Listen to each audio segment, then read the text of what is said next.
মুক্তিযুদ্ধ, মুক্তিযোদ্ধা, জুলাই 24 যেখান থেকে সূচিবাই শেষ করলেন, জুলাই তো আপনারাও রাজপথে ছিলেন, ইতিমধ্যেই এগুলো নিয়ে নানান ধরনের আলোচনা, সমালোচনা, পর্যালোচনা, গবেষণা সবই হচ্ছে।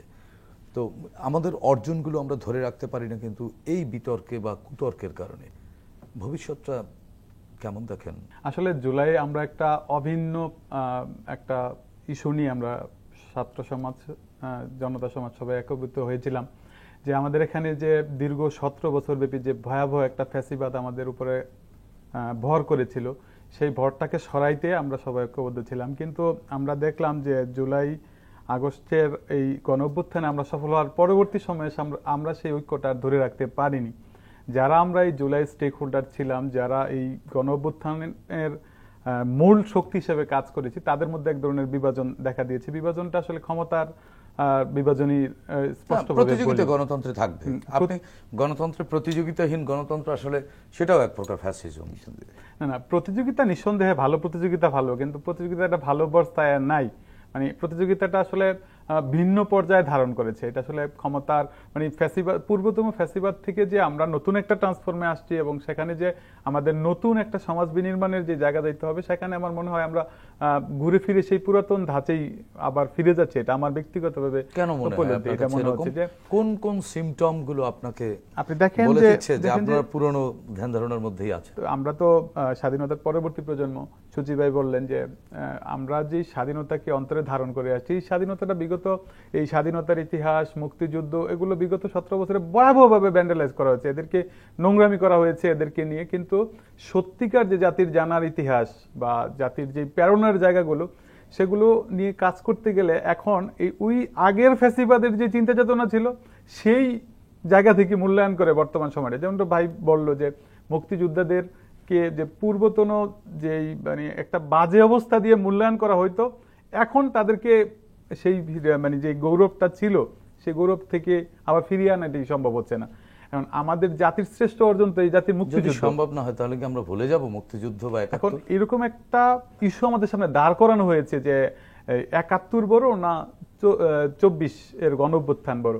এইটা তো একটা অমূলক এবং অপ্রাসঙ্গিক জিনিস। ৭১ মুক্তিযুদ্ধ হচ্ছে জাতির সর্বোচ্চ অর্জন, সেটাকে আমরা সর্বোচ্চ জায়গায় রাখবো। এর পরবর্তী যে অন্যান্য অর্জনগুলো আছে, যেমন ৯০ স্বৈরাচার বিরোধী আন্দোলন আছে, ২৪ জুলাই গণঅভ্যুত্থান আছে, এগুলোকে আমরা পর্যায়ক্রমে মূল্যায়ন করব। কিন্তু এখন যেটা হচ্ছে যে আমাদের মুক্তিযুদ্ধটাকে ঢেকে দিচ্ছে, এইটা আমাদের তরুণ প্রজন্মের জন্য ভয়াবহ রকমের একটা। যদি এরকম আমাদের অর্জনগুলো আমরা ঢেকে দেই, আপনারা এই তরুণ প্রজন্ম যারা যুদ্ধ করেছেন, লড়েছেন, আপনাদেরও ২৪-এ আরো একটা গৌরব করবার মতো অর্জন আছে।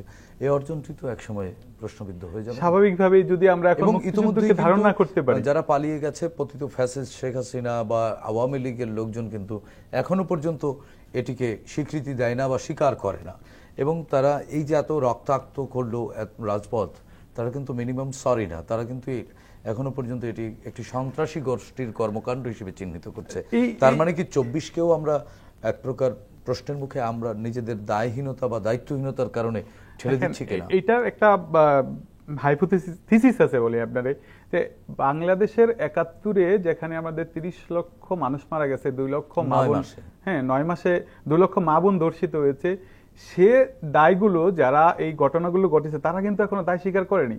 তারা বাংলাদেশের রাজনীতিতে এস্টাবলিশড এবং বর্তমানে খুব ভালোভাবে এস্টাবলিশড।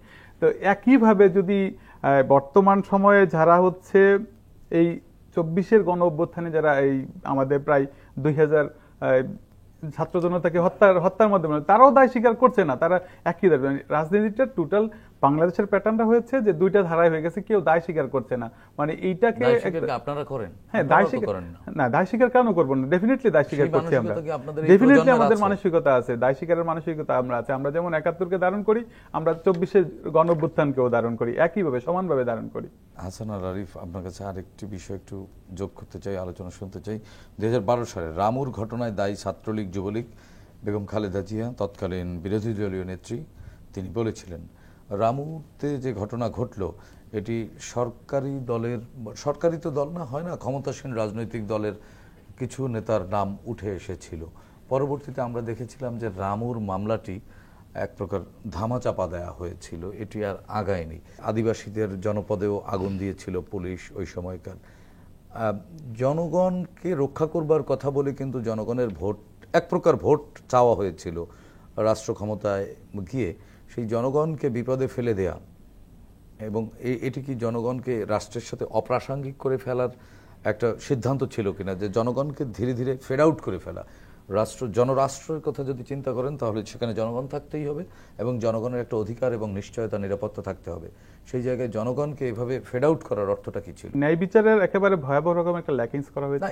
এখানে ন্যায় বিচারের তো কিছু না, এখানে হচ্ছে যে বিচারহীনতার একটা সংস্কৃতিও তৈরি করা হয়েছিল এখানে। আসলে কি বিচারহীনতা ছিল? বিচারহীনতাও ছিল। আপনি কিভাবে ছিল আমি বলি। ধরেন এই যে রামুর ঘটনা 8টা মামলা হয়েছিল, 8টা মামলার একটা মামলায়ও এটা মামলার চূড়ান্ত পর্যায়ে পর্যন্ত যায়নি, চার্জশিট পর্যন্ত যায়নি, এটা ধামাচাপা দেওয়া হয়েছে। এটা কি বিচারহীনতার সংস্কৃতি দেওয়া হয়েছে? একইভাবে নাসিরনগরে হামলা হয়েছে, কুমিল্লায় হামলা হয়েছে, সাঁওতালপল্লীতে হামলা হয়েছে। এই যে ধর্মীয় সংখ্যালঘু সম্প্রদায়দের নিয়ে বিগত 17টা বছরের একটা ভয়াবহ রকমের একটা সংখ্যালঘু বলবেন না, সংখ্যালঘু টার্মটাই তো এই টার্মটাকে বাজেভাবে ইউজ করা হয়েছে। না, এই ন্যারেটিভটা সৃষ্টিই তো করা হয়েছে একটা রাজনৈতিক উদ্দেশ্যে। হ্যাঁ, সেটা এক ধরনের রাজনৈতিক উদ্দেশ্য ছিল বলতে। আপনি কি আমেরিকায় কোনো সংখ্যালঘু সম্প্রদায় পাবেন? আমেরিকায় সংখ্যালঘু সম্প্রদায় আছে, কিন্তু তারা এইভাবে মানে আমাদেরকে খুঁজে পাওয়া যায় না। এখন আমরা কিন্তু এক জাতি, যেটা হচ্ছে বাংলাদেশি জাতীয়তাবাদের ছায়াতলে আছি, এবং শহীদ প্রেসিডেন্ট জিয়াউর রহমান এই তত্ত্বটা দিয়ে কিন্তু আমাদের একসাথে আনছে, কিন্তু তারপরেও আমাদের মধ্যে একটা বিভাজনের যাত্রা আছে।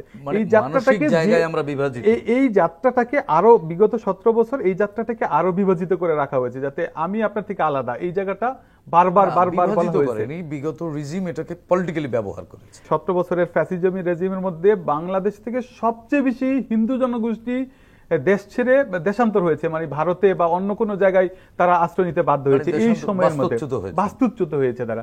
মানে এই যে এক ধরনের ফ্যাসিজমের মধ্যে আপনার সাম্প্রদায়িকতার একটা ন্যারেটিভ তৈরি করে দেখাচ্ছে যে আমরা হচ্ছি সাম্প্রদায়িকতার ব্র্যান্ড অ্যাম্বাসেডর, আমরা আপনাদেরকে খুব ভালোভাবে রক্ষা করছি, কিন্তু সবচেয়ে বেশি হিন্দু জমি দখল করছে এই বিগত সময়ের এই আওয়ামী লীগ সরকার, এই সরকার সংশ্লিষ্ট নেতৃবৃন্দরা। তো এই যে সাম্প্রদায়িক একটা সম্প্রীতির কথা বলে এই পুরো জিনিসটাকে গ্রাস করে নেওয়া, এই অপরাজনীতিটা হয়েছে। আমরা এই অপরাজনীতির পক্ষপাতী না, ভবিষ্যতে এই ধরনের অপরাজনীতি হবে না, এতটুকু আমরা আপনাকে নিশ্চয়